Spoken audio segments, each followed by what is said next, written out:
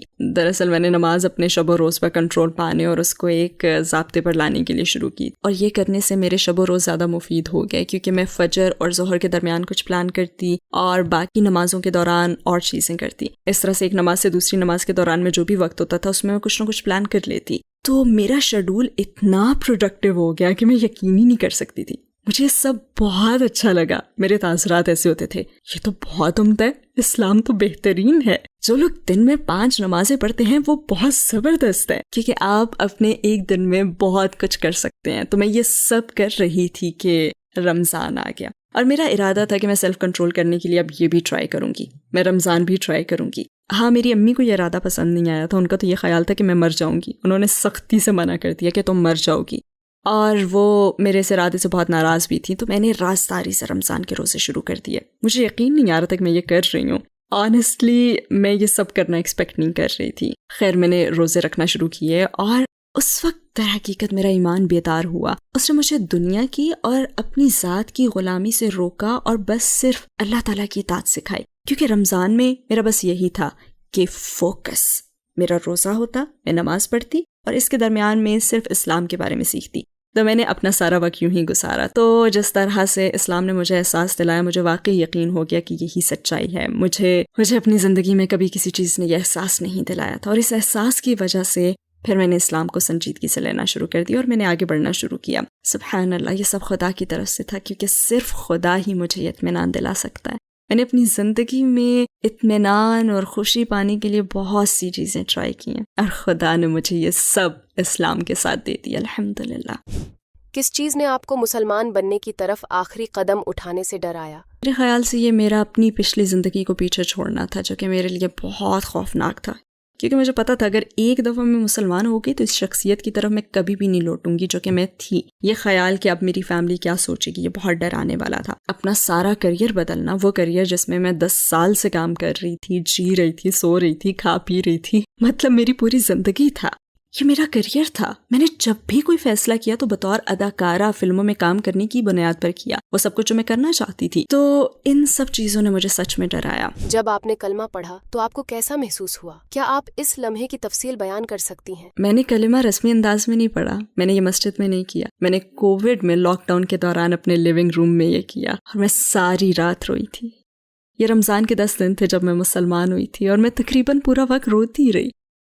جہاں تک مجھے یاد ہے میں یہ بار بار کرتی رہی کیونکہ مجھے فکر تھی کہ شاید میں غلط پڑھ رہی ہوں. تو میں بار بار شہادت پڑھ رہی تھی کیونکہ مجھ سے الفاظ ادا نہیں ہو رہے تھے اور میں بہت رو رہی تھی. میں گہرا سانس لے کر پھر کوشش کرتی، پھر رونا شروع ہو جاتی. تو ٹیکنیکلی میں نے کئی دفعہ شہادت پڑھی اور فیلنگز کچھ ایسی تھیں کہ جیسے مجھے میرا مقصد مل گیا ہو. کیونکہ میری ساری زندگی مختلف چیزوں کے درمیان گھومتی رہی اور میں نے کبھی بھی کسی کو مکمل نہیں کیا. میں نے اسکول میں کورس شروع کیا تو میں نے اسے ختم نہیں کیا. کوئی جاب کرتی تو وہ چھوڑ دیتی. اپنی ساری زندگی میں نے کام بس ادھورے ہی چھوڑے اور اسی طرح میں مختلف چیزوں میں گھومتی رہی کیونکہ مجھے اپنا مقصد معلوم ہی نہیں تھا. مجھے پتہ ہی نہیں تھا کہ میں کہاں جا رہی ہوں، میں یہاں کیوں ہوں. میں بس ہر وقت کنفیوزڈ ہی رہتی ہوں اور ایک لمبے عرصے تک میں ایسے ہی محسوس کرتی رہی. تو شہادت پڑھتے وقت مجھے معلوم ہوا تھا کہ میں جس طرح ان چیزوں میں بھٹک رہی ہوں یہ سب کچھ پیچھے رہ جائے گا. جب آپ غیر مسلم ہوتے ہیں نا تو آپ کا فوکس کسی چیز پر نہیں ہوتا. ہر چیز بہت مشکل ہوتی ہے، ایک بوجھ معلوم ہوتی ہے کہ یہ کیوں ہو رہا ہے. آپ کنفیوزڈ رہتے ہیں، میں کہاں جا رہی ہوں، میں یہاں کیوں ہوں، یہ سب کیوں ہو رہا ہے، میں یہ سب کیوں کر رہی ہوں. آپ کو کچھ بھی معلوم نہیں ہوتا. لیکن پھر اچانک سے ہمیں یہ ضابطۂ اخلاق مل جاتا ہے، ہمیں گائیڈ لائنز مل جاتی ہیں اور پھر ہمارا مقصد واضح ہو جاتا ہے. جب ہم مسلمان ہوتے ہیں آپ جان لیتے ہیں کہ آپ کہاں جا رہے ہیں، آپ کیوں جا رہے ہیں، کس لیے جا رہے ہیں.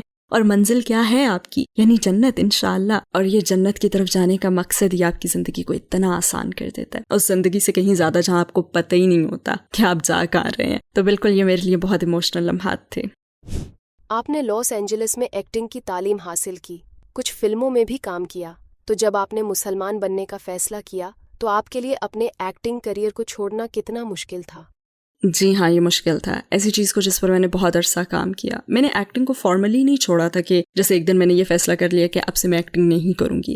ہاں، لیکن کووڈ کی وجہ سے لمبے عرصے تک کوئی فلم شوٹنگ نہیں تھی، کوئی ایکٹنگ تھی ہی نہیں، اور اسی وجہ سے اللہ تعالیٰ نے مجھے مذہب کے بارے میں زیادہ سے زیادہ سیکھنے کا وقت دیا. تو میں نے جانا کہ میں کیا کر سکتی ہوں اور کیا نہیں کر سکتی. مجھے دوبارہ کام کی آفر بھی ہوئی تھی اور زندگی میں پہلی دفعہ میں نے اسے ٹھکرایا تھا. میں نے کہا کہ میں نہیں کر سکتی، سوری میں یہ نہیں کر سکتی. پھر میں نے سوچا کہ میں اس چیز کے لیے کس مقام پر کھڑی ہوں جس کے حصول کے لیے میں نے بہت زیادہ محنت کی ہے. میں کس مقام پر کھڑی ہوں؟ تو میں نے صرف مسلم پروجیکٹس میں کام کرنے کا ارادہ کیا تاکہ مجھے ڈائریکٹر کے بارے میں یہ پریشانی نہ ہو جو مجھے غیر آدمی کو گلے لگانے کا کہے اور یہ بات پھر سمجھ نہ سکے کہ میں ایسا کیوں نہیں کرنا چاہتی. تو مطلب مجھے ان چیزوں کے بارے میں پریشانی نہ ہو. آپ کے اسلام قبول کرنے پر آپ کی فیملی اور ارد گرد لوگوں کا کیا رد عمل تھا؟ میری ماں جب میں نے شروع میں اسلام قبول کیا وہ اچھی طرح سے ان چیزوں کو گوگل سرچ کر کے میرے پاس آئیں. تو ان کے کچھ اغراض و مقاصد تھے جو کہ جنون بھی تھے، لیکن زیادہ تر جھوٹی خبروں اور سازشوں والی چیزیں تھیں جو انہیں گوگل پر ملی اور وہ خوش نہیں تھیں. انہوں نے دہشت گردی کا بھی حوالہ دیا تھا. سچ کہوں تو انہوں نے کہا کہ اگر تم مسجد جاؤ تو محتاط رہنا، ایسا نہ ہو کہ کوئی تمہیں بھرتی کر لے. وہ حقیقتاً یہی سمجھتی تھی کہ وہاں باہر آدمی میری طاق میں ہوں گے انہی کاموں کا حصہ بننے کے لیے جو وہ جھوٹی خبروں میں سن کر آئی تھی جو کہ میڈیا دکھاتا تھا. تو ان کے کچھ خیالات ایسے ہی تھے. اور ہاں، میں نے بہت سے دوستوں کو کھو دیا. اب بھی بہت سے لوگ ایسے ہیں جو مجھ سے بات کرنا ہی نہیں چاہتے. بلکہ میرے ایک دوست نے مجھے فیس بک پر میسج کیا اور اس نے کہا کہ کیا تم یہ سب کسی آدمی کے لیے کر رہی ہو؟ کیا تمہیں ڈرایا گیا ہے؟ یہ کیا ہو رہا ہے؟ وہ یہی سمجھ رہا تھا کہ شاید میں کسی خطرے میں ہوں. اور میری فیملی تو بہت ہی عجیب، کیونکہ انہیں پتہ ہی نہیں تھا کہ انہوں نے کیا کرنا ہے ایسی حالت میں. ان کے خیال میں تو میں بس پاگل ہو گئی تھی. وہ سمجھ رہے تھے کہ مجھے پتہ نہیں کیا ہو گیا ہے، لیکن مجھے پتہ ہے کہ جب میں پارٹیاں کرتی تھی، بری چیزیں کرتی تھی، تو میری فیملی میرے سے زیادہ قریب تھی کیونکہ وہ ایسی شخصیت سے جڑ سکتے تھے. لیکن اب جو میری شخصیت ہے وہ ان کی سمجھ سے باہر ہے. ہاں، میری والدہ کا رویہ بہتر ہے، اور سچ کہوں تو والدہ نے بھی اسلام کے بارے میں جاننا شروع کر دیا ہے. میں انہیں مسجد لے کر گئی، میں انہیں دعویٰ اسٹینڈ بھی لے گئی جہاں لوگ دعویٰ دیتے ہیں، تو انہوں نے اسلام کے بارے میں مزید جانا. اب وہ پہلے سے کہیں زیادہ بہتر جگہ پر ہیں، اور اس کی وجہ یہ ہے کیونکہ اللہ ان کی زندگی میں بہتر مسلمانوں سے ان کی ملاقات کروا رہا ہے اور لوگوں سے میل جول بڑھا رہی ہیں. بلکہ حال ہی میں انہوں نے مجھے کال کی اور کہا کہ میں ایک ایسی لڑکی سے ملی ہوں جو کہ حجاب میں تھی اور اس نے میری فلاں کام میں مدد کی. جب بھی کوئی مسلمان ان کی مدد کرتا ہے نا تو وہ نوٹس کرتی ہیں، پھر مجھے بتاتی ہیں. لہٰذا میرے علاوہ بھی کچھ لوگ ہیں جو انہیں دعویٰ دے رہے ہیں، تو یہ بہت مددگار ثابت ہو رہا ہے. کیا آپ کے لیے حجاب پہننا مشکل تھا؟ جی ہاں، یہ مشکل تھا کیونکہ میں ایک ایسی لڑکی تھی جو کہ گلیوں میں نکلتی ہے تو چاہتی ہے کہ لوگ اسے دیکھیں، لیکن جب کوئی غلط شخص دیکھتا ہے تو پھر وہ اپسیٹ بھی ہو جاتی ہے. تو مجھے یہ سب کچھ چھوڑنا تھا جو کہ واقعی میں بہت زیادہ مشکل تھا کیونکہ میری شناخت کا انحصار ہی اسی پر تھا کہ لوگ مجھے دیکھیں. تو بہت مشکل تھا کیونکہ جب میں یو کے کی گلیوں میں جاتی تو ایسا محسوس ہوتا کہ جیسے میرا تو اب کوئی وجود ہی نہیں ہے اور میں بالکل غائب ہو گئی ہوں. اور جب کوئی ایکٹریس اور ایک خاص طریقے سے ڈریس پہنتی ہو تو پھر یہ کچھ ایسا ہے جو کہ وہ کبھی نہیں شائے گی. اس لیے یہ میرے لیے ایک بہت بڑا چیلنج تھا. لیکن ہاں، میرے اندر ایک بغاوت شروع ہو گئی تھی اور پھر میں نے اپنے انویزیبل ہونے کو انجوائے کرنا شروع کر دیا. میں نے اسٹریٹ میں ایسے جانے کو انجوائے کرنا شروع کر دیا جہاں میں اپنے آپ کو دکھاوے کے لیے پیش نہیں کرتی. میں نے زندگی میں پہلی بار بغیر کسی پریشانی کے انجوائے کرنا شروع کر دیا کہ لوگ میرے بارے میں کیا کہیں گے، اور یہ سب مجھے اسلام نے دیا. آپ نے اسلام قبول کرنے سے پہلے ہی نماز پڑھنا شروع کر دی تھی، تو اس پہلی نماز کا تجربہ کیسا رہا؟ پہلی نماز جو میں نے سیکھی وہ فجر کی تھی. مجھے نہیں پتا کہ کیوں، لیکن شاید اس لیے کیونکہ فجر کی نماز بہت آسان تھی، اس میں صرف 2 رکعت تھیں. لیکن مجھے پتا نہیں تھا، میں نے بس صرف یہ ٹائپ کیا کہ نماز کیسے پڑھتے ہیں اور سامنے ظہر کی 4 رکعت آ گئی. مجھے اس وقت تو یہ بھی نہیں پتا تھا کہ رکعت کیا ہوتی ہے. بس میں نے سیکھنے کا ارادہ کیا اور ایک ویڈیو پک کی. لہٰذا میں نے سب سے پہلے ظہر کی نماز پڑھنا سیکھی. جب پہلے میں نے سیکھنا شروع کیا تو میں نے تکبیر کہنا سیکھا اور اللہ اکبر کہا. میں عربی نہیں پڑھ سکتی تھی، لہٰذا وہاں اسکرین پر ٹرانسلیشنز بھی تھیں اور اسے پڑھنا بہت مشکل تھا. اس لیے میں نے بار بار سنا اور غور کرنے کی میں کوشش کرتی کہ وہ ہر لفظ کو کیسے ادا کر رہا ہے. مجھے پتہ نہیں چل رہا تھا کہ وہ کیسے ادا کر رہا ہے، اور بس میں پھر بھی کوشش کرتی رہی. مجھے وہ وقت یاد ہے جب میں نے پہلی باقاعدہ ظہر کی نماز اپنے ذہن میں پڑھی تھی. میں پورا دن نروس رہی تھی کیونکہ میں ابھی تیاری کر رہی تھی اور سیکھ ہی رہی تھی. اور جب میں اگلی صبح اٹھی تو میں پہلے سے نروس تھی کیونکہ اس وقت مجھے احساس ہو رہا تھا کہ میں خدا کے آگے حاضر ہونے جا رہی ہوں. تو میں واقعی بہت خوفزدہ تھی. مطلب کچھ تھا جو مجھے ڈرا رہا تھا. اور مجھے یاد ہے کہ میں ظہر کے انتظار میں تھی اور جیسے جیسے وقت آ رہا تھا میں اپنے آپ سے کہتی کہ پلیز اس کو یاد رکھنا ورنہ مجھے غلطی کرنے پر بہت شرمندگی محسوس ہوگی. پتہ نہیں کیوں غلطی کرنے پر میں اتنی شرمندگی اس وقت کیوں محسوس کر رہی تھی, لیکن شاید مجھے اللہ تعالیٰ کے سامنے نماز میں غلطی کرنے کا ڈر تھا کہ کہیں اللہ تعالیٰ یہ نہ کہیں کہ میں محنت نہیں کر رہی. تو اس وقت یہ سب میرے ذہن میں چل رہا تھا. پھر میں کھڑی ہو گئی اور میں نے ارادہ کر لیا کہ اب میں یہ کر کے رہوں گی, اور پھر I was like میں یہ بھی نہیں کروں گی. پھر میں رکی اور خود سے کہا میں اب یہ کروں گی. تو وہ 2-3 دفعہ میرے ساتھ یہی ہوا اور آخرکار میں نے نماز پڑھنا شروع کر دی. اور میری پہلی نماز کے دوران میں نے اپنے ارد گرد ایک سفید روشنی محسوس کی. مجھے بس یہی روشنی دکھائی دے رہی تھی اور مجھے ہر چیز کی سمجھ آ رہی تھی اور میں سوچ کر ہر چیز کو صحیح سمجھ کے پڑھ رہی تھی. شاید میں نے کچھ چیزیں غلط بھی کی ہوں, لیکن میں واقعی شاک تھی کیونکہ میرا نہیں خیال تھا کہ میں اسے صحیح کر پاؤں گی. مجھے اس نماز کا ختم کرنا بھی یاد ہے اور مجھے ایسا لگ رہا تھا جیسے میں نے کوئی پرفارمنس دی ہو, جیسے میں اسٹیج پر کھڑی ہوں, مجھے پرفارمنس دینی ہے اور مجھے اپنی لائنز یاد کرنی ہے. تو اس وقت کچھ ایسا ہی محسوس ہو رہا تھا. اسلام قبول کرنے کے بعد آپ نے جن چیلنجز کا سامنا کیا ان میں سب سے مشکل کون سا تھا اور آپ نے اس کو فیس کرنے کے لیے کیا قربانی دی؟ میرے لیے سب سے بڑا چیلنج اپنے مذہب میں کانفیڈنس کا تھا. میں ہمیشہ اپنے آس پاس رہنے والے مسلمانوں کے درمیان رہنے میں فکر مند رہتی. کیا ہوا اگر وہ مجھ سے کوئی عربی کا لفظ کہیں اور مجھے پتہ ہی نہ ہو کہ جواب کیسے دینا ہے, اور مجھے خیال آتا کہ ایسا نہ ہو کہ میں مسجد میں نماز ادا کروں اور میں کچھ غلط کر دوں. تو میں دوسرے مسلمانوں کے پاس بہت زیادہ نروس فیل کرتی تھی, جیسے مسجد جانا یا ان کی کسی جگہ جانا, اور اگر کوئی مجھے السلام علیکم کہتا تو میں گڑبڑا جاتی اور پھر کہتی وعلیکم السلام. میں حواس باختہ ہو جاتی کیونکہ میں بہت پریشان تھی کہ اگر میں کچھ غلط کہوں گی تو لوگ مجھے فراڈ سمجھیں گے. تو میرے ذہن میں نا کچھ اس قسم کے خیالات چل رہے ہوتے تھے. اور پھر جب میں نے پبلک میں حجاب پہننا شروع کیا, مجھے یاد ہے کہ ایک نامعلوم بھائی نے مجھے السلام علیکم کہا تھا اور میں ایک دم جم گئی تھی. مجھے سمجھ ہی نہیں آ رہا تھا کہ میں کیا کہوں, اور مجھے خیال آیا کہ اف میرے خدا, میں ایک فراڈ ہوں. میں نے حجاب تو پہنا ہے جس کی وجہ سے لوگ مجھے مسلمان سمجھ رہے ہیں, لیکن میں سلام کا جواب تک نہیں دے پا رہی ہوں. تو یہ چیزیں میرے لیے بہت پریشانی کا باعث رہی ہیں. آپ نے اپنا عقیدہ برقرار رکھنے کے لیے کیا کیا؟ اس سب سے بچنے کے لیے کیا کیا جا سکتا تھا؟ میرے خیال سے میرے لیے بھی, اور جس چیز کی میں ہمیشہ تجویز دیتی ہوں وہ ہے مسلسل سیکھنا. مستقل اپنے علم کو بڑھانا ہی مجھے اپنے مذہب سے وابستہ کرتا ہے اور میں مذہب کو اچھے طریقے سے سمجھ سکتی ہوں. اور میرا خیال ہے کہ جو لوگ اسلام قبول کرتے ہیں انہیں سب سے زیادہ اسی بات کی ضرورت ہوتی ہے کہ وہ مذہب کے بارے میں کچھ نہ کچھ سیکھتے رہیں. جب آپ کے سیکھنے کے عمل میں زیادہ وقفہ آ جاتا ہے تو آپ پھر مذہب سے دور ہو جاتے ہیں. میرے خیال سے ایسے لوگ زیادہ علم حاصل کرنے پر وقت لگاتے بھی نہیں ہیں, اسی لیے تو وہ ایک ہی مقام پر رک جاتے ہیں. اور پھر ایک وقت آتا ہے کہ وہ یہی سوال کر رہے ہوتے ہیں کہ ہم کیوں یہ سب کر رہے ہیں, کیونکہ وہ مطالعہ ہی نہیں کر رہے ہوتے اور یہ سب چیزیں وہ دیکھ ہی نہیں رہے ہوتے, اور پھر سیکھنے کے عمل سے دوری کی بنا پر وہ آہستہ آہستہ سب کچھ بھولتے جاتے ہوتے ہیں. تو میں یہی کہوں گی کہ سیکھنے کا عمل جاری رہنا چاہیے. آپ کے خیال میں ایک نو مسلم کو اسلام قبول کرنے کے فوراً بعد کس چیز کی ضرورت ہوتی ہے؟ بہت سے لوگ کمیونٹی کا کہتے ہیں, لوگ کہتے ہیں کہ کمیونٹی تلاش کرنا سب سے اہم ہے, لیکن میرے خیال سے اس کا انحصار آپ کی شخصیت پر بھی ہوتا ہے. جیسے کہ میرے لیے اتنا اہم نہیں تھا, جیسے کہ میں نے کہا کہ سیکھنا زیادہ ضروری ہے, تو کچھ لوگوں کے لیے کمیونٹی ہی سب سے بڑی چیز ہوتی ہے. اس لیے میں یہی کہوں گی کہ کمیونٹی تلاش کرنا, مسجد جانا, اپنی دینی بہنوں سے میل جول, اور اس سے بھی زیادہ نو مسلموں کا سرکل جوائن کرنا اہم ہے. یو کے میں ویسے بہت سے ایسے سرکلز ہیں, ترکی کا مجھے زیادہ علم نہیں ہے. یو کے میں تو نو مسلموں کے سرکلز اور مساجد ہیں جو کہ ان سرکلز کا انتظام بھی دیکھتی ہیں. تو زیادہ اہم ایسی کمیونٹی بنانا ہے جہاں پہ ساری دینی بہنیں مل کر بیٹھیں, ایک دوسرے کی مدد کریں, مشورہ دیں اور اسی قسم کی چیزیں وغیرہ. لہٰذا کمیونٹی تلاش کرنا بہت اہم ہے. ویسے آپ کو یہ آن لائن بھی مل جائیں گی, آن لائن تو بہت سے کورسز بھی ہیں, آپ فین کمیونٹی بھی جوائن کر سکتے ہیں.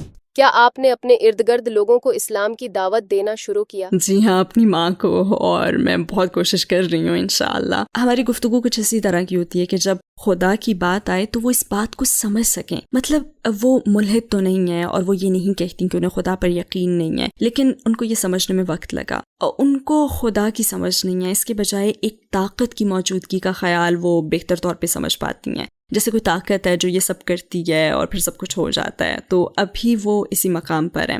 بلکہ انہوں نے تو مجھے کافی دفعہ یہ بھی کہا ہے کہ انہیں اپنے کرسچن بیک گراؤنڈ کی وجہ سے مذہب پر گفتگو پسند نہیں ہے. حالانکہ وہ کٹر کرسچن بھی نہیں ہیں, لیکن وہ کرسچن اسکول میں پلی بڑھی ہیں. تو ان کے خیال میں خدا کوئی ایسا شخص ہے جو بادلوں میں بیٹھا سب کو دیکھ رہا ہے. مطلب یہ کوئی شخص ہے. خدا کے بارے میں ان کا بھی یہی تصور ہے, جیسے کوئی شخص بادلوں میں بیٹھا سب کچھ نیچے دیکھ رہا ہوتا ہے. تو یہ ان کے زمانے کی باتیں ہیں جہاں ان کے خدا کے بارے میں عجیب و غریب نظریات تھے. اور میرے خیال سے تو انہوں نے بچپن میں جیزس کی بہت سی تصویریں بھی دیکھی ہیں جس کی وجہ سے ان کا مائنڈ کنفیوزڈ ہے، اور یہ کنفیوژن ان کی باقی زندگی پر بھی اس طرح اثر انداز ہوئی ہے کہ وہ خدا کا تصور ہی نہیں سمجھ سکیں، انہیں خدا کا لفظ پسند نہیں ہے۔ وہ مجھے کہتی ہیں کہ میں کنفیوزڈ ہوں، مجھے یہ سمجھ نہیں آتا، اور جس طاقت پر انہیں یقین ہے وہ خدا ہے، تو وہ یہ ربط نہیں بنا پا رہی ہیں، ان کے لیے یہ سب مشکل ہے۔ کیا آپ کے زیر اثر کوئی مسلمان ہوا؟ واللہ عالم، مجھے قرآن مجید کے بہت زیادہ آرڈرز ملتے ہیں، میں فری قرآن مجید دیتی ہوں، یہ سب میری ویڈیوز میں ہیں جہاں فری قرآن مجید کے لیے ایک لنک موجود ہے، اور مجھے روز کے حساب سے 10 قرآن مجید کے آرڈر ملتے ہیں، مجھے بہت سے آرڈرز ملتے ہیں، تو مجھے نہیں پتا کہ ان میں سے کوئی اس وجہ سے مسلمان ہوا ہوگا یا نہیں۔ اور جہاں تک انسٹاگرام پہ میرے ان باکس کا تعلق ہے تو میرے پاس بہت سے لوگوں کے میسیجز آتے ہیں جہاں لوگ کہتے ہیں کہ میں اس ویڈیو کی وجہ سے مسلمان ہوا ہوں۔ اب مجھے علم نہیں ہے کہ یہ بات درست ہے یا نہیں، کیونکہ میں کبھی ان لوگوں سے ملی نہیں ہوں۔ ہاں، ایک لڑکی ہے جس کا مجھ سے فون پہ رابطہ ہوا تھا، اس کا علم ہے مجھے کہ وہ واقعی مسلمان ہو گئی، تو جن کو میں نہیں جانتی ان کے بارے میں مجھے علم نہیں ہے۔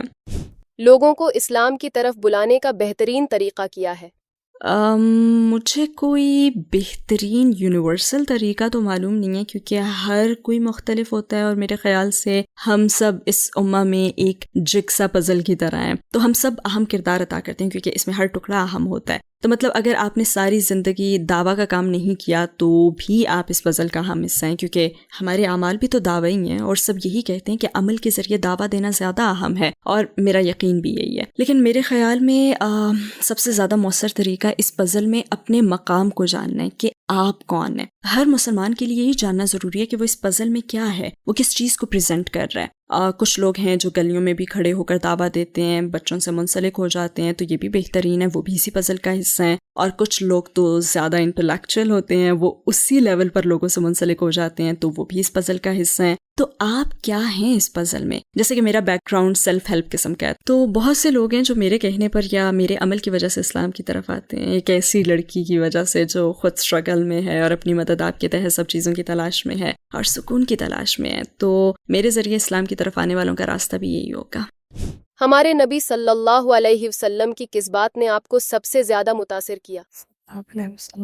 اس سوال پر 10 چیزیں بیک وقت میرے ذہن میں آ گئی ہیں، لیکن میرے حساب سے یہ کائنڈنس ہے۔ مجھے ہمیشہ یہ سٹوری یاد آتی ہے جو ایک بوڑھی خاتون کی سٹوری ہے جس نے سامان اٹھایا ہوا ہے، شاید آپ کو بھی یہ سٹوری معلوم ہو جو کہ میں سنانے جا رہی ہوں۔ تو ہمارے نبی صلی اللہ علیہ وسلم اس کا سامان اٹھا کر مدد فرما رہے تھے، اور وہ خاتون سارا راستہ نبی صلی اللہ علیہ وسلم کے خلاف بولتی رہی، کیونکہ وہ آپ صلی اللہ علیہ وسلم کو جانتی ہی نہیں تھی۔ وہ بولتی رہی کہ ایک شخص ہے جو خود کو نبی کہتا ہے، وہ ایسا کرتا ہے، وہ بہت خطرناک ہے اور کافی عرصے سے برے کام کر رہے۔ آپ صلی اللہ علیہ وسلم خاموشی سے بس اس کا سامان اٹھائے، سب باتیں سنتے رہے، لیکن کچھ بھی کہا نہیں کہ یہ شخص میں ہوں اور آپ نے میرے خلاف کیسے بات کی ہے۔ آپ صلی اللہ علیہ وسلم نے اپنا ڈیفینڈ بالکل نہیں کیا، آپ صلی اللہ علیہ وسلم نے تو اس کو بولنے کا موقع دیا، اور جب اس کی منزل آ گئی تو آپ صلی اللہ علیہ وسلم نے اس کا سامان اسے دے دیا۔ تو خاتون نے شکریہ ادا کیا اور پوچھا کہ آپ کون ہو، تو اس پر آپ صلی اللہ علیہ وسلم نے فرمایا کہ میں نبی محمد صلی اللہ علیہ وسلم ہوں، اور پھر وہ خاتون مسلمان ہو گئی تھی، کیونکہ سارے سفر میں وہ آپ صلی اللہ علیہ وسلم کے خلاف بولتی رہی، لیکن آپ صلی اللہ علیہ وسلم نے ایک دفعہ بھی اس کو نہیں ٹوکا۔ تو میرے لیے اس واقعے میں اہم سبق ہے، کیونکہ آج کل ہم بہت چڑچڑے ہوتے جا رہے ہیں۔ اگر کوئی بھی ہمارے بارے میں کچھ بھی کہتے، فرض کریں کہ اگر میرے بارے میں کوئی کچھ کہے تم تو ایسی ہو، تو رد عمل یہی ہوتا ہے نا کہ کیا تم نے میرے بارے میں ایسا کہا ہے، تو ہم فوراً غصہ کر جاتے ہیں۔ لیکن سبحان اللہ، آپ صلی اللہ علیہ وسلم کی عاجزی کا عالم دیکھیں، تو یہ ایک بہت اہم بات ہے۔ آپ صلی اللہ علیہ وسلم بہت عاجزی پسند تھے، تو ان سب اچھی باتوں کو لے کر، جیسے کائنڈنس، چیریٹی، دوسروں کو چیریٹی کی تلقین کرنا، ان سب باتوں نے مجھے بہت امپریس کیا، خاص طور پر ایک ایسی غیر مسلم ہونے کے ناطے جو پہلی دفعہ عقیدے کے بارے میں سیکھ رہی ہے۔ اگر آپ کو نبی صلی اللہ علیہ وسلم کی زندگی کا ایک دن دیکھنے کا موقع ملے تو آپ کس دن کا انتخاب کریں گی؟ واو، میں جانتی ہوں زیادہ تر لوگوں کا جواب کیا ہوگا، لیکن میرا جواب تھوڑا مختلف ہے۔ میں یہ کہوں گی کہ وہ دن جب حضرت خدیجہ رضی اللہ تعالیٰ عنہ کا انتقال ہوا، کیونکہ مجھے ہمیشہ برے وقتوں میں انسپریشن ملی ہے، تو اس وقت میں رہ کر اس خاص دن کے 24 گھنٹوں کا مشاہدہ کرنے سے مجھے اپنی زندگی میں یہ سمجھنے کا موقع ملے گا کہ میں اپنی باقی زندگی کے لیے کیا کر رہی ہوں، کیونکہ مجھے زندگی کے کٹھن لمحات سے بہت انسپریشن ملی ہے، اور مجھے پتہ ہے کہ وہ وقت نبی پاک صلی اللہ علیہ وسلم کے لیے بہت کٹھن ہوگا۔ تو میں دیکھنا چاہتی ہوں کہ آپ صلی اللہ علیہ وسلم نے اس مشکل سچویشن کو کیسے ہینڈل کیا۔ یہ کچھ ایسا ہے کہ جو مجھے انسپائر کرے گا۔ اگر آپ کو دنیا کے تمام غیر مسلموں سے ڈائریکٹلی بات کرنے کا موقع ملے تو آپ کیا کہیں گی؟ میں یہ کہنا چاہوں گی کہ رک جائیں، تھوڑی دیر کے لیے رک جائیں اور اپنے ارد گرد دیکھیں اور غور کریں. میں یہی کہنا چاہوں گی کیونکہ ہم میں سے زیادہ تر جیسے ایک رولر کوسٹر پر سوار ہوتے ہیں جو کہ رکتی ہی نہیں ہے، بڑھتی چلی جاتی ہے، اور شیطان نے ہمیں اس رولر کوسٹر پر بٹھا رکھا ہے اس حساب سے کہ ہم مسلسل مصروف رہتے ہیں، مسلسل کچھ نہ کچھ کر رہے ہوتے ہیں اور ہمیں رک کر دیکھنے اور سمجھنے کا موقع ہی نہیں ملتا. کیونکہ اگر کوئی خدا کو جانتا ہے، اس کی صفات کو جانتا ہے، تو جب وہ ارد گرد دیکھے گا نا تو اسے ہر چیز میں موت سے ہی نظر آئیں گے. اور اگر کوئی ایک لمحہ رکتا ہے کہ ارد گرد دیکھ کر غور کرے تو وہ بھی اس نتیجے پر پہنچے گا کہ یہ سب کچھ اتفاقاً تو یا نہیں ہو رہا، ان سب چیزوں کو یہی ہونا چاہیے تھا کیونکہ کسی نے اس کو ترتیب دی ہے اور اس نے ہر چیز کو پرفیکٹ بنایا. اس دنیا کی ہر چیز بہت پرفیکٹ ہے، حتیٰ کہ ایک ایٹم بھی اگر اپنی جگہ سے ہٹ جائے تو بہت زیادہ خرابیاں ہوں گی. تو ان چیزوں پر رک کر غور کرنے کے لیے میں ایسے ہی کہوں گی ہر کسی سے کہ رک جائیں اور دیکھیں اور غور و فکر کر کے اسے سمجھنے کی کوشش کریں کہ ہم یہاں کیوں ہیں، آپ یہاں کیا کر رہے ہیں، ہم کہاں جا رہے ہیں. تو میں انہیں اس ٹائم کو نکالنے کا کہوں گی.